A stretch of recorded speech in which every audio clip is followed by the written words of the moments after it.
Sunday వచ్చిందంటే chicken తినాల్సిందే, అంతే కదా. సండే కాకపోయినా కూడా చికెన్ తినాల్సిందే. ఏ డే అయినా చికెన్ తినాలనిపిస్తుంది, కానీ అది ఎలా వండాలో తెలియాలి కదా. ఈరోజు నా స్టైల్లో చికెన్ ఎలా వండాలో చూద్దాం. ముందుగా స్టవ్ వెలిగించి కడాయి పెట్టుకొని అందులో ఆయిల్ వేసుకోవాలి.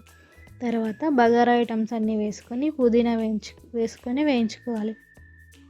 పుదీనా వేగిన తర్వాత పచ్చిమిర్చి వేసి వేయించుకోవాలి. తర్వాత ఆనియన్స్ వేసుకొని మంచిగా వేగాక అందులోనే జింజర్ గార్లిక్ పేస్ట్ వేసుకొని పచ్చి వాసన పోయేంత వరకు వేగించుకోవాలి. నెక్స్ట్ అందులో పసుపు వేసుకోవాలి. నెక్స్ట్ అందులో చికెన్ వేసుకోవాలి. చికెన్కి ముందుగానే పసుపు, ఉప్పు, ఆయిల్, అల్లం వెల్లుల్లి పేస్ట్ వేసుకొని కలుపుకొని పెట్టుకోవాలి.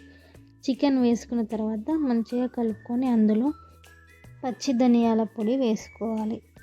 వేసుకున్న తర్వాత కలుపుకొని మూత పెట్టుకొని 5 నిమిషాల పాటు కుక్ చేసుకోవాలి.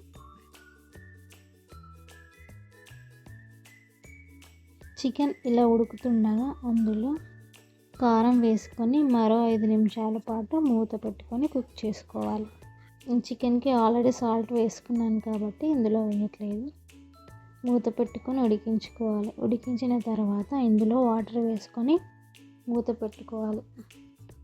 5 నిమిషాల తర్వాత చికెన్లో ఇలా ఆయిల్ తేలుతుంది. ఇలా ఆయిల్ తేలుతున్నప్పుడు గరం మసాలా వేసుకోవాలి. నెక్స్ట్ కొత్తిమీర వేసుకొని స్టవ్ ఆఫ్ చేసుకుంటే చికెన్ కర్రీ రెడీ. మీరు కూడా ట్రై చేయండి. Bye bye.